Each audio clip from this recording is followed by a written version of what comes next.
They speak their minds, curse without fear, and never apologize for who they are. They clap back at directors who disrespect them and shut down reporters bold enough to mock their skin color. At first glance, that kind of raw language sounds like something you'd expect from a street thug, right? But think again. These are stunning, fiercely talented actresses, women who command silence the moment they step on screen. Society tells women to be soft, to stay quiet, to be likable at all costs. They refused that script. Labeled rude, vulgar, and difficult, these women don't beg for approval.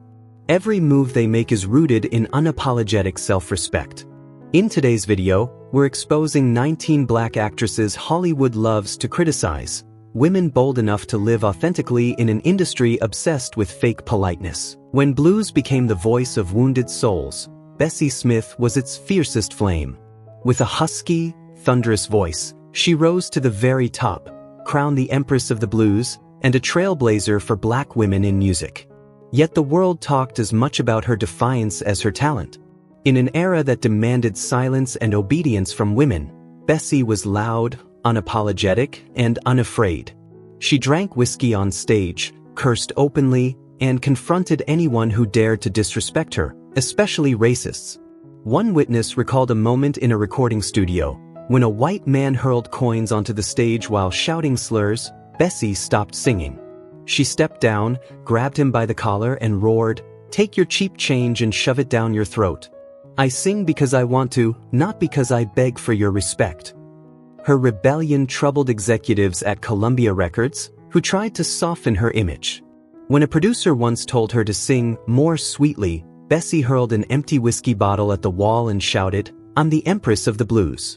I sing my way. If you don't like it, sing it yourself." That raw defiance was born from a childhood of hunger, violence, and humiliation. Bessie learned early that in a cruel, racist world, boldness was armor. Through her audacity, she made a powerful declaration. Black women had the right to freedom, rebellion, and equality. Though her life ended tragically, Bessie Smith remains a legend, a woman who used her rudeness not as a flaw, but as a weapon to claim her right to live, sing, and stand unbroken. Etta James. In the winter of 1960, when Etta James sang, "At Last," in Chicago, the world crowned her a symbol of tender, romantic love. That raw, husky voice lifted her into the highest ranks of soul and R&B legends. But away from the spotlight, the media painted a far harsher portrait. They called her rude, foul-mouthed, uncontrollable, a volcano always on the verge of eruption. Etta's fury ignited most fiercely when she felt disrespected or boxed in by authority. Even her own band wasn't spared. One former drummer recalled a rehearsal where a single wrong note sent Etta slamming her heavy microphone to the floor, grabbing a bandmate, and unleashing a storm of profanity. Backstage arguments often escalated into physical fights, leaving tour managers scrambling to contain the chaos. Her volatility spilled into public life as well, especially during her battles with addiction. In a now infamous Ebony magazine interview, when a reporter pressed too hard about her abandoned and abusive childhood, Etta snapped. She cursed, flipped the interview table, and stormed out, making it clear she owed the world no explanations. For Etta James, rage and raw language weren't flaws. They were armor. Raised without a father, abandoned by a drug-addicted mother, and pushed into an exploitative industry at a young age, she learned early that softness invited destruction. Anger became her shield. Wildness became her survival. Afraid of being consumed, Etta used her ferocity, on stage and off, to protect the small piece of freedom life never freely gave her. And sometimes, what the world calls vulgarity is simply the only way a woman's voice can rise above the noise. In 1926, at the Folies Bergère in Paris, Josephine Baker stepped onto the stage and stunned the world. She wore nothing but a short skirt of fake bananas. For a moment, the audience froze, then erupted into cheers, gasps, and outrage. Critics called her dance vulgar, savage, a scandalous frenzy. But that night, Josephine Baker became a symbol of freedom in Paris. Her extravagance wasn't just in what she wore, it was in how she moved. Her dance defied every moral rule of the time.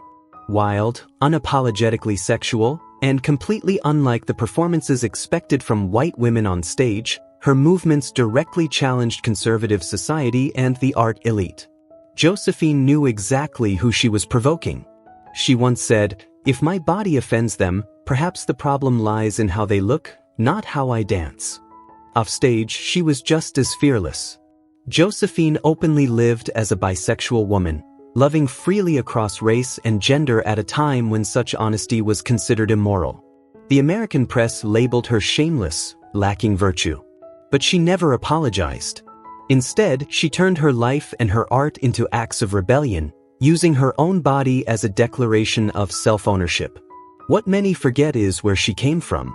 Before Europe embraced her, Josephine was a poor black girl from St. Louis, rejected again and again simply because of her skin color. She knew what it meant to be judged, controlled, and told to be pure, to be accepted. So her so-called vulgar dances were never just entertainment. They were liberation. A black woman claiming her body. An artist refusing to be silenced. Near the end of her life, Josephine smiled and said, "If I had to live again, I would still dance, only I would dance bigger and stronger." Lena Horne. She didn't just walk onto the stage with a smooth, flawless voice. She arrived with pride and an icy composure that commanded silence. She never needed to show off. One look from Lena Horne could still an entire room. That same piercing gaze made Hollywood both admire her and fear her. The press labeled her arrogant, accusing her of speaking as if she were lecturing. In the era of segregation, that kind of confidence was considered unforgivable for a black woman in entertainment. Lena's so-called rudeness surfaced most when she confronted power and disrespect. She was known for refusing to bow to white directors and producers. During one film shoot, a director suggested she soften her performance to fit the script. Lena raised an eyebrow and replied coldly, "I'm here to sing, not to please anyone." In interviews, she was just as unyielding. When a reporter asked skeptically, "Do you think you succeeded because you were a rare face among white actors?" Lena fired back without hesitation, "No. I succeeded because I'm good. My success has nothing to do with the color of anyone else's skin." The media called her answer rude. But to thousands of young women, it sounded like a declaration of dignity. What few understood was the pain behind her cool exterior.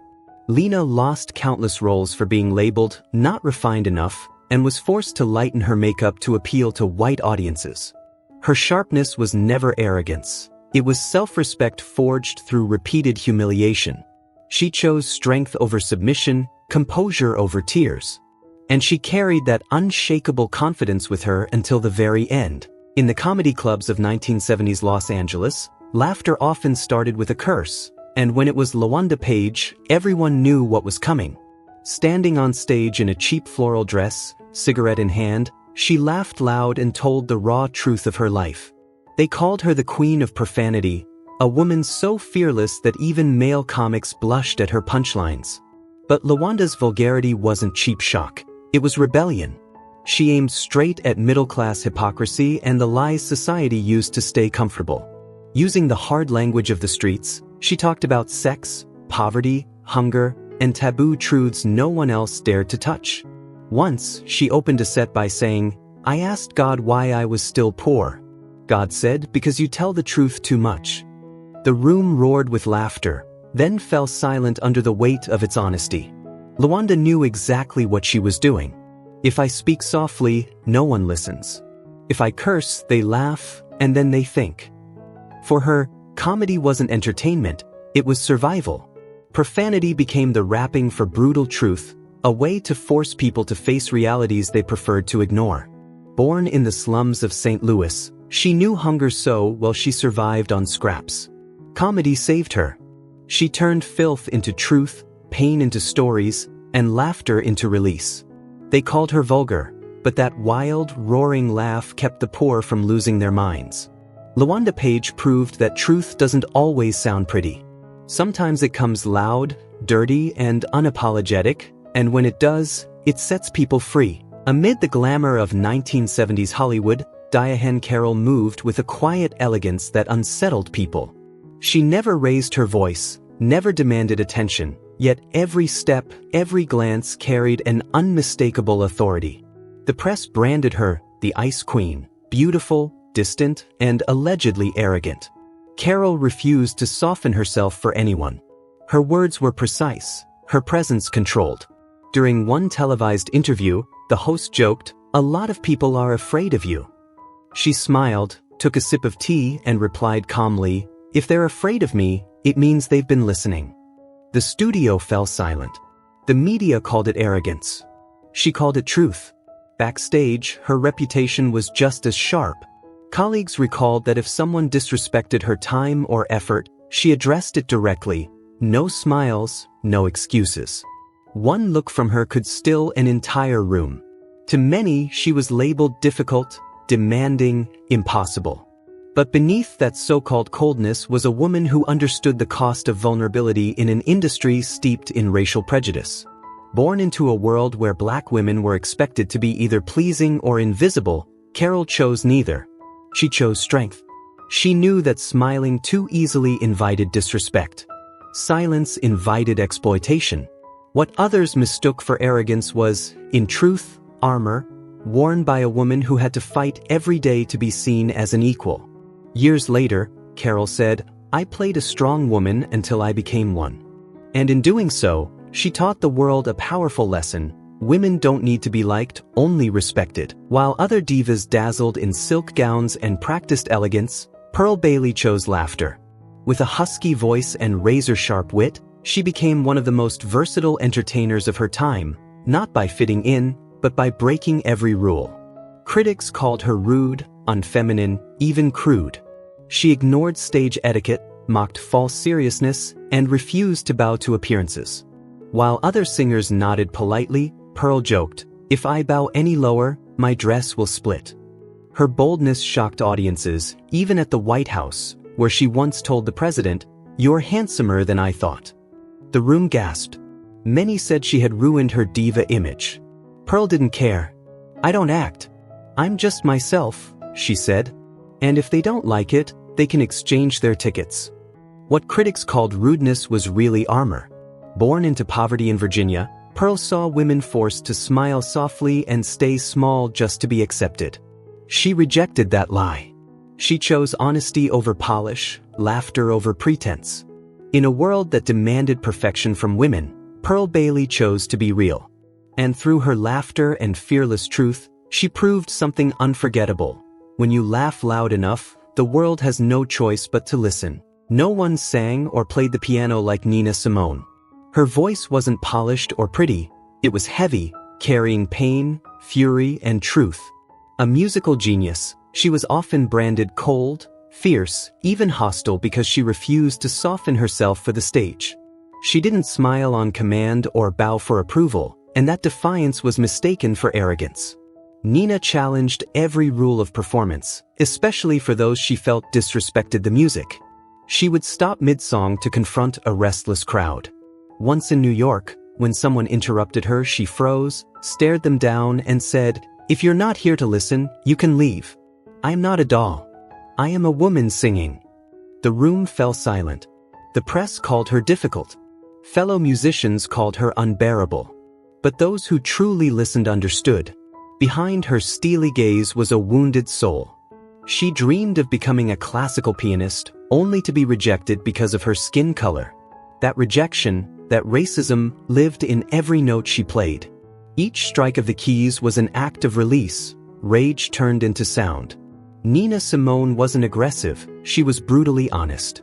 She couldn't pretend, couldn't be gentle when the world had never been gentle with her. "I sing to survive," she said. "If I don't sing, I will go mad."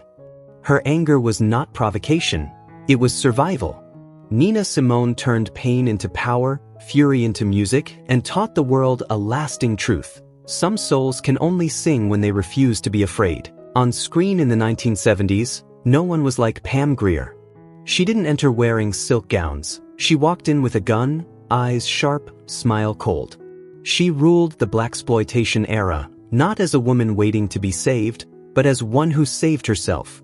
The world crowned her the queen of action, then tried to tear her down, calling her provocative, violent, even too masculine.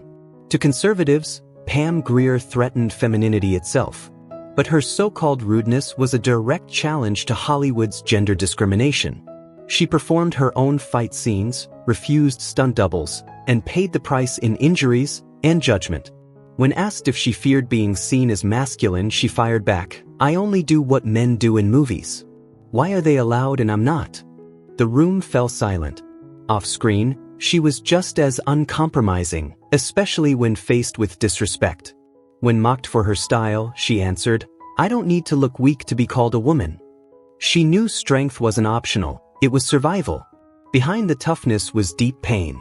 Raised around violence and inequality, Pam chose fierceness as self-defense, turning aggression into self-respect. She never claimed to be a revolutionary, yet she became one. By simply playing women unafraid to fight, Pam Grier forced the world to redefine what femininity truly means. Dorothy Dandridge, the beauty icon of the 1950s, was branded a fiery diva even after earning an Oscar nomination.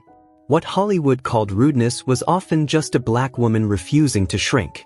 Her confidence was labeled arrogance, her boundaries seen as defiance. She was impulsive, unafraid to confront those in power. When a director told her to smile prettier, Dorothy snapped, "I am not a doll," and walked off the set. The industry called it disrespect. In truth, it was resistance. Hollywood tried to turn her into an object. Dorothy used her temper to reclaim her dignity, refusing to bend to contracts that demanded silence and submission. Her so-called impulsiveness was a final stand for self-respect. By daring to say no, Dorothy Dandridge turned anger into a declaration and paved the way for generations who would follow. Aretha Franklin, the undisputed queen of soul, was known not only for her legendary voice, but for her unapologetic attitude. She didn't flatter, she didn't sugarcoat, and she never tolerated disrespect. Journalists often said interviewing Aretha felt like a mental chess match. If a host got her title wrong, she'd cut in coldly, "Do you know who I am?" She would walk away from performances if she felt even the slightest disrespect from organizers. But her sharp edge wasn't arrogance, it was exhaustion. Years of fame, pressure, and prejudice hardened her resolve. Aretha didn't demand special treatment, she demanded fairness. And in choosing authenticity over politeness, she turned bluntness into power and became a lasting symbol of self-respect. Billie Holiday's voice carried the tears of the blues. But offstage, she was labeled cruel, vulgar, addicted, and undisciplined. What many called rudeness was, in truth, her self-destructive honesty. Billie never masked her chaos or softened her pain. She demanded silence from anyone who disturbed the music. Once, when drunk patrons talked through her set, she stopped cold and said, "If you want to talk, go outside. I sing for those who need to listen." Fellow musicians recalled her cursing mid-performance, not for shock, but from scars carved by abuse, poverty, and nights spent in smoke-filled bars. Her roughness was a language of survival. Vulgarity became her way of screaming the loneliness no one else heard, while music remained her only escape. Billie Holiday turned pain into melody, living with a brutal, fearless truth. That honesty forced the world to listen, even as it slowly took her life. Eartha Kitt was more than seductive and talented, she was fearless. Her career wasn't destroyed by scandal, but by honesty. She was boycotted by the White House and blacklisted by Hollywood for one reason: she dared to speak the truth to power. In 1968, at a First Lady's luncheon, she shattered the room with a single sentence. "People talk about peace while our sons are dying in Vietnam." Silence followed. Then punishment. Labeled a traitor, her career was nearly erased, but her voice was not. That courage was forged in a childhood marked by poverty and abandonment. Eartha Kitt never apologized for the truth. She said it best, "I said the right thing and I'm not sorry." That so-called insolence didn't end her legacy, it created one. Eartha Kitt proved that true courage often sounds like a woman who refuses to be afraid. Tina Turner was pure, unstoppable fire, where soul met rock and roll. Critics once dismissed her fierce, explosive style as unfeminine and crude. But what they called rudeness was instinct. What they labeled violence was survival. Tina didn't just sing Proud Mary, she screamed it, shouted it, and tore through every note with her body and soul. Those screams weren't performance, they were pain. Born from nearly 2 decades of brutal abuse under Ike Turner. She once said, "I scream because it's the only way I can hear myself." What the world once condemned became her greatest strength. Tina Turner turned suffering into sound, and her so-called unfeminine voice into a powerful declaration. A woman's right to exist, to endure, and to live free. Della Reese, the jazz legend and touched by an angel star, was known for 2 things in Hollywood: speaking her mind and never censoring her language. Often labeled the most foul-mouthed woman in the industry, her sharp edge wasn't cruelty, it was raw, unfiltered honesty. She had no patience for cliché questions. Once, on a talk show, when asked if she feared saying the wrong thing, Della fired back, "If God heard me say something wrong, he would have corrected me a long time ago." Critics called her stubborn, especially when she spoke about faith. But to Della, belief that only shows up when life is easy isn't faith, it's a transaction. That fearless truth came from a life shaped by hardship, including nearly dying from a heart condition. She didn't dress pain up in pretty words. She spoke it straight. She talked to God like a close friend. To Della Reese, swearing wasn't disrespect, it was honesty. And she proved that raw sincerity can unsettle people far more than a polished lie. Lola Falana. Lola Falana ruled the Las Vegas stage, yet the press dismissed her as too bold, too sensual, too provocative. What they called vulgarity was simply her fearless ownership of her body. She didn't challenge the spotlight, she challenged society's moral limits. When urged to tone it down, Lola refused. "I'm not playing a role. This is who I am." And when her confidence unsettled people, she fired back. "If my confidence makes you uncomfortable, maybe you need to be comfortable with yourself." Once treated as an exotic commodity, she turned every dance into an act of rebellion, reclaiming autonomy, power, and freedom. What was once labeled a flaw became a symbol of liberation. Lola Falana didn't just perform. She paved the way for women to express themselves boldly, unapologetically, and without fear of judgment. On the jazz stage of the 1960s, Abbey Lincoln didn't just sing, she spoke. Her husky, cutting voice challenged everything the industry expected from a woman. Labeled rude, radical, and difficult, she refused to play by the rules. When a reporter asked why she didn't dress provocatively, she fired back, "I don't sell my voice with my clothes." She rejected shallow songs, declaring, "I am no one's background singer." Her so-called rudeness was a fight for dignity. When the press tried to reduce her to a black muse, she pushed back without apology. Her collaboration on Freedom Now Sweet was deemed too political, but Abbey Lincoln didn't care. She proved that truth isn't always polite. Sometimes it has to be loud. And even when it makes the world uncomfortable, it still must be heard. Grace Jones exploded onto the stage in metallic armor and a shaved head, instantly branded by the press as bizarre, crude, half man, half woman. But her so-called rudeness was rebellion. She shattered gender boundaries and challenged the very meaning of femininity. While the world expected softness, Grace chose sharp angles and raw muscle.